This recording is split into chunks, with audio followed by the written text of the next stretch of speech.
जय श्री हरि, जय श्री राम। बोलिए लक्ष्मी नारायण भगवान की जय हो। एकादशी का व्रत सभी व्रतों में श्रेष्ठ माना जाता है। एकादशी तिथियों में पुत्रदा एकादशी का भी विशेष स्थान है। निसंतान दंपतियों के लिए यह व्रत एक बहुत महत्व रखता है। यह व्रत संतान प्राप्ति और संतान उन्नति की कामना के लिए किया जाता है। माना जाता है कि जो भी व्यक्ति पूरी श्रद्धा, नियम और विधि विधान से पुत्रदा एकादशी का व्रत करते हैं उन्हें योग्य संतान की प्राप्ति होती है। इसी कारण इसे पुत्रदा एकादशी कहा जाता है। पौष माह में पड़ने के कारण इसे पौष पुत्रदा एकादशी कहते हैं। एकादशी का नियमित व्रत रखने से मन की चंचलता समाप्त होती है, धन और आरोग्य की प्राप्ति होती है, हार्मोन की समस्या भी ठीक होती है तथा मनोरोग दूर होते हैं। पुत्रदा एकादशी का व्रत संतान प्राप्ति के लिए अमोघ है। इससे संतान की समस्याओं का निवारण सरलता से हो जाता है। संतान संबंधी मनोकामनाओं के लिए इस एकादशी के दिन भगवान श्री कृष्ण या श्री नारायण की उपासना करनी चाहिए। संतान की कामना के लिए आज क्या करें? प्रातःकाल पति पत्नी संयुक्त रूप से श्री कृष्ण की उपासना करें। उन्हें पीले फल, पीले फूल, तुलसी दल और पंचामृत अर्पित करें। इसके बाद संतान गोपाल मंत्र का जाप करें। मंत्र जाप के बाद पति पत्नी संयुक्त रूप से प्रसाद ग्रहण करें। अगर इस दिन उपवास रखकर प्रक्रियाओं का पालन किया जाए तो ज्यादा अच्छा होगा। अगर मेडिकल कारणों से संतान नहीं हो पा रही है तो क्या उपाय करें? एकादशी के दिन भगवान कृष्ण को पंचामृत का भोग लगाएं। साथ में एक तुलसी की माला भी चढ़ाएं। निम्न मंत्र का 108 बार जाप करें। ओम क्ली कृष्णाय नमः, ओम क्ली कृष्णाय नमः, ओम क्ली कृष्णाय नमः। पंचामृत का प्रसाद ग्रहण करें। तुलसी माला को पत्नी गले में धारण करें। अगर विवाह को 5 साल से कम हुए हैं तो पति पत्नी एक साथ श्री कृष्ण को पीले फूल चढ़ाएं। साथ में एक पीले चंदन की लकड़ी भी चढ़ाएं। उन्हें हल्दी का तिलक लगाएं, स्वयं को भी लगाएं। इसके बाद विष्णु सहस्त्रनाम का एक बार पाठ करें। चंदन की लकड़ी के 2 हिस्से करके एक पति और एक पत्नी धारण कर लें। अगर विवाह को 5 वर्ष से ज्यादा हो गए हों तो भगवान कृष्ण की आशीर्वाद मुद्रा के चित्र की स्थापना करें। उन्हें पीले रंग का भोजन अर्पित करें। उनके समक्ष गजेंद्र मोक्ष का पाठ करें। फिर गजेंद्र मोक्ष का पाठ रोज करने लगें।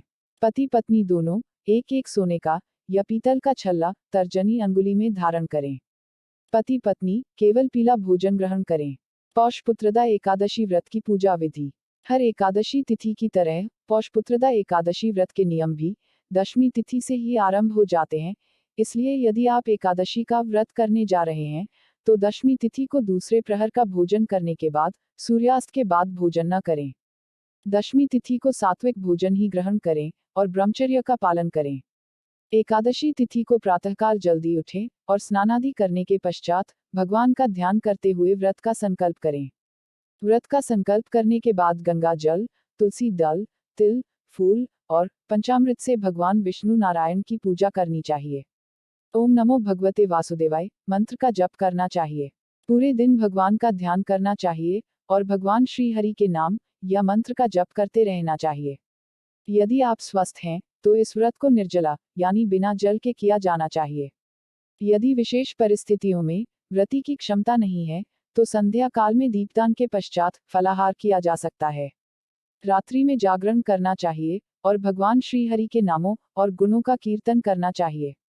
एकादशी के व्रत का पारण अगले दिन यानी द्वादशी तिथि पर किया जाता है। द्वादशी तिथि पर भी प्रातः जल्दी स्नानादि से निवृत्त होने के बाद पूजन करें और भोजन बनाएं।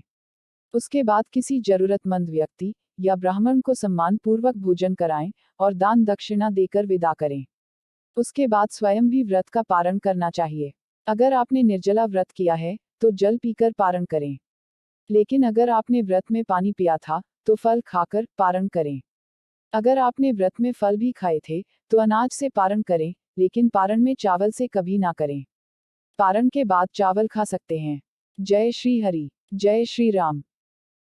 चलिए सुनते हैं पौष पुत्रदा एकादशी व्रत की कथा। उससे पहले अगर आप हमारे चैनल पर नए हैं और आपने अभी तक सब्सक्राइब नहीं किया है तो चैनल को सब्सक्राइब करें और बेल आइकॉन पर क्लिक करें ताकि आपको हमारे आने वाले हर वीडियो की अपडेट मिलती रहे। बोलिए जय श्री हरि, बोलिए लक्ष्मी नारायण भगवान की जय हो।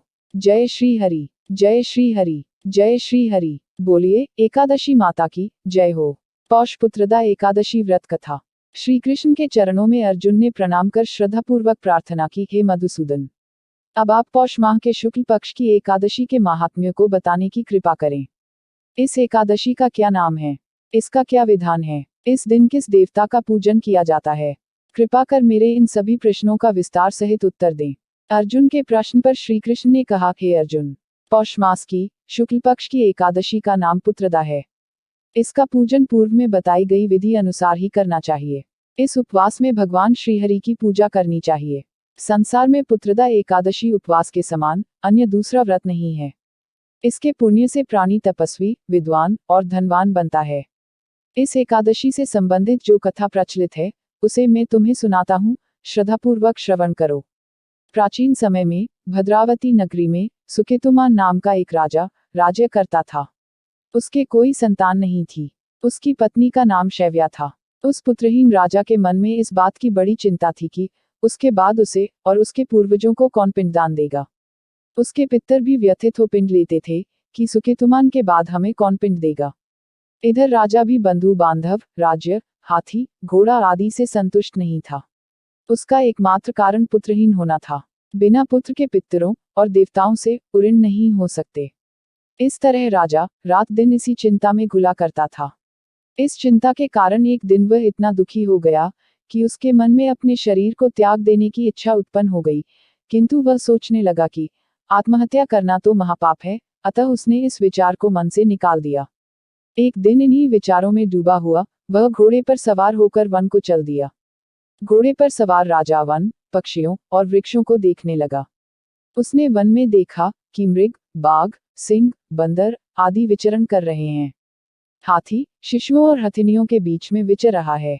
उस वन में राजा ने देखा कि कहीं तो सियार कर्कश शब्द निकाल रहे हैं और कहीं मोर अपने परिवार के साथ नाच रहे हैं। वन के दृश्यों को देखकर राजा और ज्यादा दुखी हो गया कि उसके पुत्र क्यों नहीं हैं। इसी सोच विचार में दोपहर हो गई। वह सोचने लगा कि मैंने अनेक यज्ञ किए हैं और ब्राह्मणों को स्वादिष्ट भोजन कराया है, किंतु फिर भी मुझे यह दुख क्यों मिल रहा है। आखिर इसका कारण क्या है? अपनी व्यथा किससे कहूँ? कौन मेरी व्यथा का समाधान कर सकता है? अपने विचारों में खोए राजा को प्यास लगी। वह पानी की तलाश में आगे बढ़ा। कुछ दूर जाने पर उसे एक सरोवर मिला। उस सरोवर में कमल के पुष्प खिले हुए थे।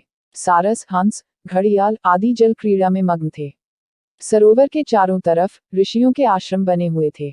अचानक राजा के दाहिने अंग फड़कने लगे। इसे शुभ शगुन समझकर राजा मन में प्रसन्न होता हुआ घोड़े से नीचे उतरा और सरोवर के किनारे बैठे हुए ऋषियों को प्रणाम करके उनके सामने बैठ गया। ऋषिव बोले, हे राजन, हम तुमसे अति प्रसन्न हैं। तुम्हारी जो इच्छा है हमसे कहो। राजा ने प्रश्न किया, हे विप्रो, आप कौन हैं और किस लिए यहाँ रह रहे हैं? ऋषि बोले, राजन, आज पुत्र की इच्छा करने वाले को श्रेष्ठ पुत्र प्रदान करने वाली पुत्रदा एकादशी है। आज से 5 दिन बाद माघ स्नान है और हम सब इस सरोवर में स्नान करने आए हैं। ऋषियों की बात सुन राजा ने कहा, हे मुनियों, मेरा भी कोई पुत्र नहीं है। यदि आप मुझ पर प्रसन्न हैं तो कृपा कर मुझे एक पुत्र का वरदान दीजिए। ऋषि बोले, हे राजन, आज पुत्रदा एकादशी है, आप इसका उपवास करें। भगवान श्रीहरि की अनुकंपा से आपके घर अवश्य ही पुत्र होगा। राजा ने मुनि के वचनों के अनुसार उस दिन उपवास किया और द्वादशी को व्रत का पारण किया और ऋषियों को प्रणाम करके वापस अपनी नगरी आ गया। भगवान श्रीहरि की कृपा से कुछ दिनों बाद ही रानी ने गर्भ धारण किया और 9 माह के पश्चात उसके एक तेजस्वी पुत्र उत्पन्न हुआ। यह राजकुमार बड़ा होने पर अत्यंत वीर, धनवान, यशस्वी और प्रजापालक बना। श्री कृष्ण ने कहा, हे पांडुनंदन, पुत्र की प्राप्ति के लिए पुत्रदा एकादशी का उपवास करना चाहिए। पुत्र प्राप्ति के लिए इससे बढ़कर दूसरा कोई व्रत नहीं है। जो कोई व्यक्ति पुत्रदा एकादशी के महात्म्य को पढ़ता व श्रवण करता है तथा विधानानुसार इसका उपवास करता है, उसे सर्वगुण संपन्न पुत्र रत्न की प्राप्ति होती है। श्रीहरि की अनुकंपा से वह मनुष्य मोक्ष को प्राप्त करता है। कथा सार। पुत्र का न होना बड़ा ही दुर्भाग्यपूर्ण है, उससे भी दुर्भाग्यपूर्ण है पुत्र का कुपुत्र होना। अतः सर्वगुण संपन्न और सुपुत्र पाना बड़ा ही दुर्लभ है। ऐसा पुत्र उन्हें ही प्राप्त होता है जिन्हें साधुजनों का आशीर्वाद प्राप्त हो तथा जिनके मन में भगवान की भक्ति हो। पुत्रदा एकादशी का व्रत इस कलयुग में सुयोग्य पुत्र प्राप्ति का श्रेष्ठ साधन है। बोलिए एकादशी माता की जय हो। बोलिए जय श्री हरि। बोलिए लक्ष्मी नारायण भगवान की जय हो। जय श्री हरि। जय श्री हरि। जय श्री हरि।